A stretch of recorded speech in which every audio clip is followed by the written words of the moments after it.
मुख्यमंत्री नीतीश कुमार विपक्षी एकता को लेकर के लगातार प्रयासरत है और अलग अलग राज्यों में जाकर के मुख्यमंत्रियों से मिल रहे हैं और इसी कड़ी में आज झारखंड भी पहुंचे हैं और वहां पर मुख्यमंत्री हेमंत सोरेन से मुलाकात करेंगे। इस वक्त सीएम आवास से हमारे सहयोगी मनोज जी इस वक्त हमारे साथ बने हुए। क्या आपको तस्वीरें बयां कर रही है मनोज जी इस वक्त? देखिए, तस्वीर की अगर बात करें निशु, तो अभी तुरंत मुख्यमंत्री जो है अभी पहुंचे हैं हेमंत सोरेन के आवास पे और यहाँ पे अभी दोनों नहीं कहें तीनों नेताओं की, चूंकि तेजस्वी यादव भी साथ में है, तीनों नेताओं की मुलाकात होगी, बातचीत होगी और बातचीत के बाद जो है वो प्रेस वार्ता को संबोधित करेंगे। मैं आपको यहाँ दिखा रहा हूँ कि किस तरीके से यहाँ सुरक्षा व्यवस्था जो है, चाक चौबंद सुरक्षा व्यवस्था की गई है और यहाँ पे मुख्यमंत्री नीतीश कुमार पहुंच चुके हैं। और इसके साथ ही मैं बता दूं यहाँ पे कि और भी जो अधिकारी और नेता जो है उनके साथ में वो पीछे से आ रहे हैं। यहाँ पे तमाम लोग जो कारकेड है, जो सुरक्षा के लोग हैं, तमाम आप देख सकते हैं कि किस तरीके से यहाँ पे पहुँच रहे हैं। और इसके बाद मुलाकात के बाद वो प्रेस वार्ता को संबोधित करेंगे। तो एक तरह से कहा जाए कि क्या बातें होंगी, किस तरीके से होंगी, वो सारी चीज़ें जो हैं वो यहाँ पे दिखेंगी। लेकिन अभी अगर हम कहें तो आप देख सकते हैं कि किस तरीके से यहाँ पे भीड़ लगी हुई है। जी निशु। जी मनोज जी, विपक्षी एकता को लेकर के मजबूत करने को लेकर के मुख्यमंत्री नीतीश कुमार लगातार अलग अलग राज्यों के मुख्यमंत्री से मिल रहे हैं और इसी कड़ी में हेमंत सोरेन से भी मिलने के लिए पहुंचे हैं। हेमंत सरकार कितनी तैयार है इसको लेकर के? देखिए, अगर हम बात करेंगे इस विपक्षी एकता को लेकर के हेमंत सरकार की क्या सोच है, ये तो अब से थोड़ी देर में जब संयुक्त प्रेस वार्ता को संबोधित करेंगे हेमंत सोरेन, मुख्यमंत्री नीतीश कुमार और साथ में तेजस्वी यादव, तो वो स्पष्ट हो पाएगा। लेकिन मैं इतना जरूर बता दूं कि गैर भाजपा शासित राज्यों के तमाम मुख्यमंत्री से मुलाकात कर रहे हैं और आज ही जो है हमारी बात हुई है जो जदयू के प्रदेश अध्यक्ष हैं उनसे, और उन्होंने स्पष्ट तौर पे बताया है कि यह विपक्षी एकता की मुहिम जो है विधिवत तरीके से जो है इसकी शुरुआत जो है पटना से 17 और 18 तारीख को होगी।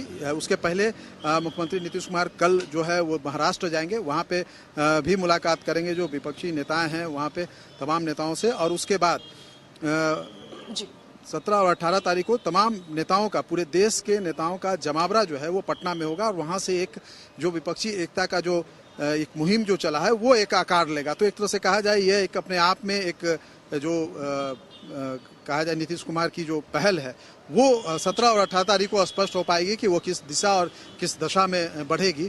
क्योंकि उसके पहले अगर हम बात करेंगे तो कल वो नवीन पटनायक से मुलाकात किए थे और हालांकि उसके मुलाकात के बाद जब मीडिया से मुखातिब हुए दोनों नेता तो उन्होंने कहा कि विपक्षी एकता को लेकर के आपस में कोई चर्चा नहीं हुई है। लेकिन इसके पहले अगर हम बात करेंगे, जो पड़ोसी राज्य है बंगाल, वहाँ की ममता बनर्जी से मुलाकात कर चुके हैं। वहाँ उत्तर प्रदेश में अगर हम कहेंगे तो अखिलेश यादव से मुलाकात हो चुकी है, लालू प्रसाद से दिल्ली में जाकर के मुलाकात किए थे।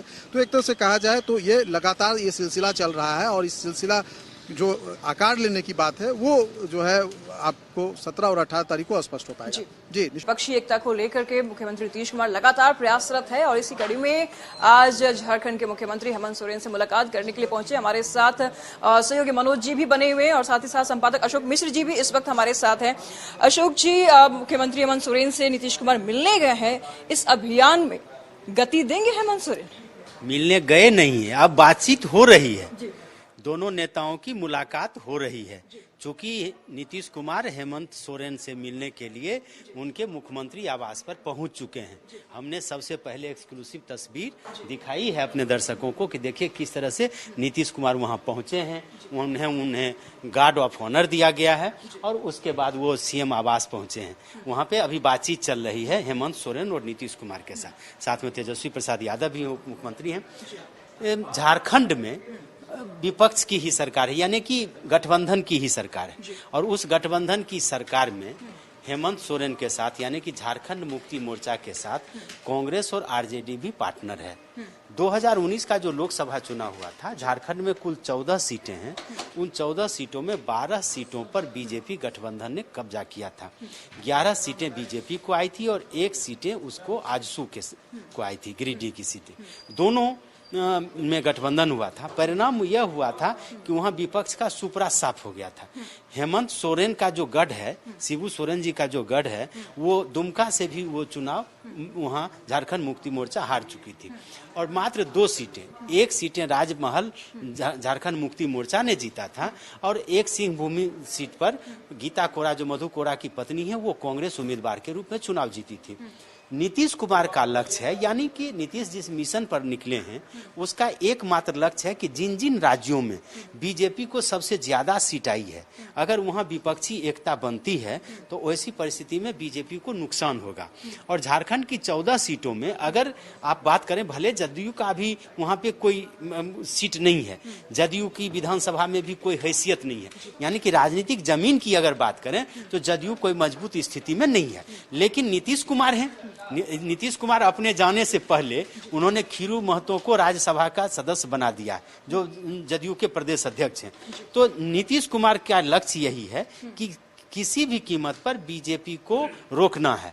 तो 14 सीटें झारखंड की काफी महत्वपूर्ण है। अगर आप बात करें उत्तर प्रदेश, बिहार और झारखंड, ये तीनों राज्य मिला करके ही लगभग 150 से ज्यादा सीटें हो जाती हैं। तो वैसी परिस्थिति में अगर उत्तर प्रदेश, बिहार और झारखंड, फिर पश्चिम बंगाल, उड़ीसा रख लीजिए, जो हिंदी पट्टी के जो राज्य हैं, उन राज्यों में अगर बीजेपी को रोक दिया जाता है, यानी कि पिछले चुनाव से कम सीटें अगर बीजेपी को आती हैं तो फिर उनकी सत्ता में वापसी संभव नहीं है। इसलिए नीतीश कुमार का यह मिशन है।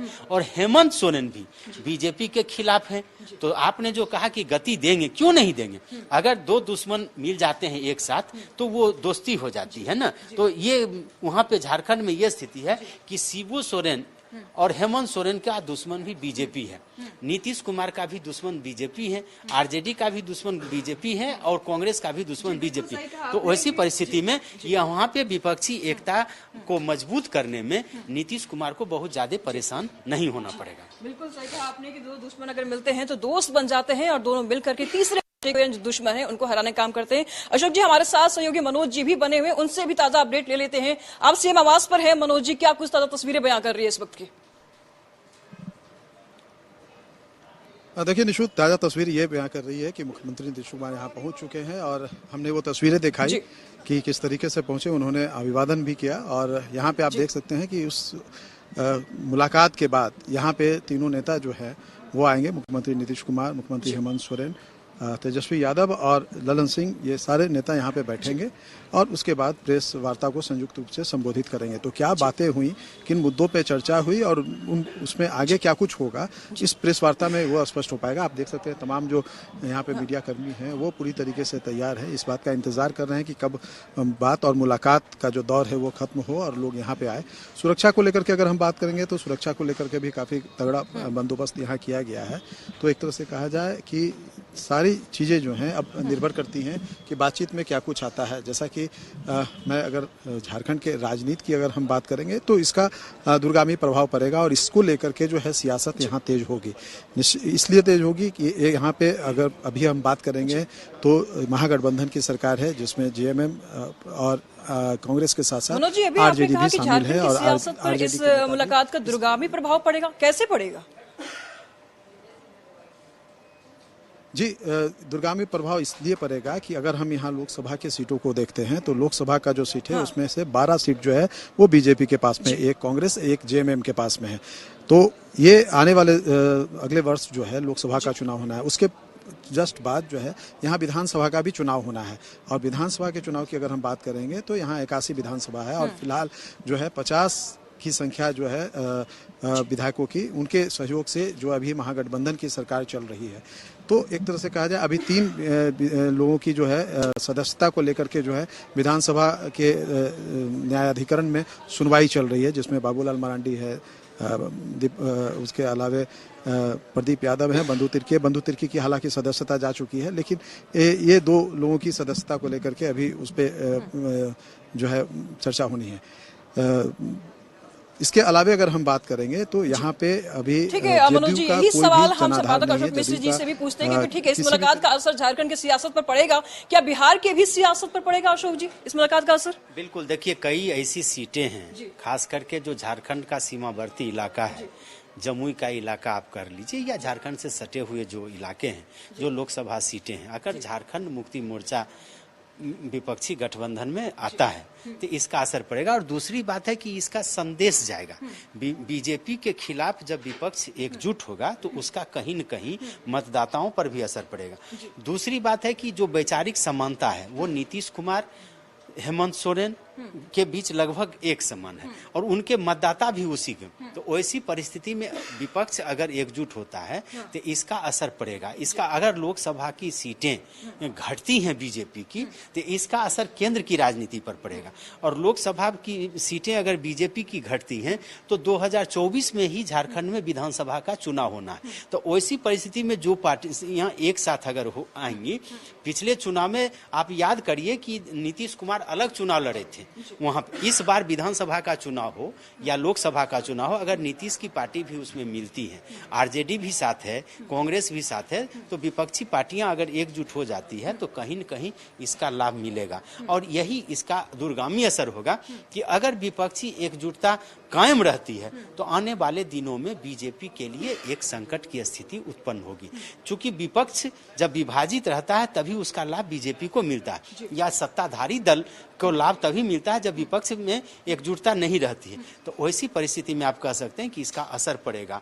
और अगर ये एकजुटता, जिस तरह मैंने पहले कहा कि यूपी, बिहार, झारखंड, उड़ीसा की तो बात छोड़ दीजिए, पश्चिम बंगाल, अगर यह संदेश देने में कामयाब रहता है कि यहाँ विपक्षी एकता पूरी तरह से मजबूत है, तो वैसी परिस्थिति में बीजेपी के लिए ये परेशानी का सबब हो सकता है। और इसका आने वाले दिनों में जो गैर विपक्षी पार्टी, गैर बीजेपी पार्टियां हैं, तो उनको इसका लाभ मिलेगा। उनके जो मतदाता इधर उधर जो बिखरे हैं वो एकजुट होंगे और इसका लाभ कहीं न कहीं उसको मिलेगा। बिल्कुल। अशोक जी, एक और सवाल मन में उठता है कि पहले वो मुख्यमंत्री नीतीश कुमार दिल्ली जाते हैं, कांग्रेस के अध्यक्ष और कांग्रेस के नेता राहुल गांधी और मल्लिकार्जुन खड़गे से मुलाकात करते हैं, यूपी जाते हैं, बंगाल जाते हैं, उड़ीसा जाते हैं, बगल में ही तो है झारखंड, पड़ोसी राज्य है, कभी बिहार का हिस्सा हुआ करता था, कह सकते कि भाई है। इतना देर के बाद भाई का याद आना मुख्यमंत्री नीतीश कुमार को, क्या कैसे देखते हैं आप इसको? छोटा भाई है ना, अच्छा। छोटा भाई पर तो भाई को लेट से याद आते हैं। भरोसा है कि छोटा भाई हर समय हमारे साथ रहेगा। और हेमंत सोरेन, मैंने पहले कहा आपको कि हेमंत सोरेन का बिहार से बेहतर रिश्ता रहा है, गहरा रिश्ता रहा। बिहार 2002 में जब झारखंड का बंटवारा हुआ, उसके पहले झारखंड मुक्ति मोर्चा के नेता के रूप में शिबू सोरेन ही थे। और यहाँ की जो सरकार बनी बीजेपी के खिलाफ में, तो उसमें झारखंड मुक्ति मोर्चा भी शामिल थी, मतलब लालू प्रसाद यादव को सहयोग दिया था।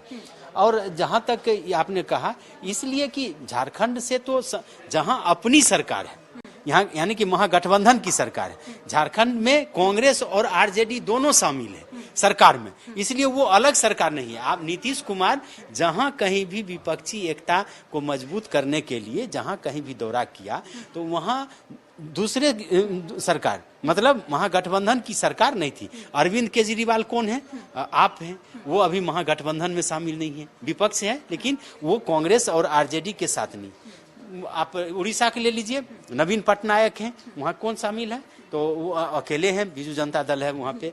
आप बात कर लीजिए समाजवादी पार्टी का, उत्तर प्रदेश में वहाँ कौन है? वहाँ समाजवादी पार्टी और कांग्रेस अलग अलग है, समाजवादी पार्टी अभी विपक्ष में है। झारखंड की तस्वीर दूसरी है, यहाँ की सूरत दूसरी है। यहाँ पे महागठबंधन, मतलब गठबंधन की सरकार है, महागठबंधन नहीं कही, और गठबंधन में वही दल शामिल है आरजेडी, जो बीजेपी, जो बिहार में भी है। तो ऐसी परिस्थिति में नीतीश कुमार के सामने सबसे पहला था, अगर आवश्यकता पड़ती है तो अपना घर तो बचा के लोग रखता ही है, पहले अन्य को देखें। और नीतीश ने यही किया कि सबसे पहले बाहर जा करके, बाहर के जो लोग थे, जो रूठे हुए कहिए, जो उदासीन कहिए, जिनका कांग्रेस के साथ बेहतर रिश्ता नहीं था, उनको पहले, अब कांग्रेस के साथ रिश्ता है। तो आप देखिए नीतीश ने शुरुआत की है, आज झारखंड मुक्ति मोर्चा के हेमंत सोरेन जी से मिलने, कल वो जाएंगे मुंबई, वहां फिर एनसीपी और उद्धव ठाकरे यानी कि शिवसेना दोनों का संबंध है कांग्रेस से बेहतर, तब वहां पे जाएंगे। इसके बाद फिर अन्य राज्यों में वो जा सकते हैं। लेकिन अभी जो सबसे बड़ी बात आपने पूछा कि इसका दूरगामी असर क्या होगा, दूरगामी असर विधानसभा का चुनाव भी 2024 में ही है, लोकसभा चुनाव के तुरंत बाद होगा। वैसी परिस्थिति में विधानसभा में 200 और 400 500 वोट का भी जो है सो महत्व होता है। अगर सभी पार्टियां एकजुट होती हैं तो आने वाले समय में विधानसभा चुनाव में भी बीजेपी को कड़ी टक्कर ये लोग दे सकते हैं। बिल्कुल। अशोक जी, मनोज जी भी हमारे साथ बने हुए। सेम सवाल रहेगा मनोज जी आपके लिए भी, क्योंकि जब मीडिया कर्मियों ने मुख्यमंत्री हेमंत सोरेन से पूछा था कि मुख्यमंत्री नीतीश कुमार आपसे मुलाकात करने भी नहीं आए विपक्षी एकता को लेकर के, तो उन्होंने कहा था कि काम बहुत है, नीतीश कुमार को आएंगे जरूर। आज जो दिन आ गया है, मुख्यमंत्री नीतीश कुमार आज हेमंत सोरेन से मुलाकात करें, बातचीत हो रहा, ताजा अपडेट के साथ इस मामले पर बोलिएगा मनोज जी।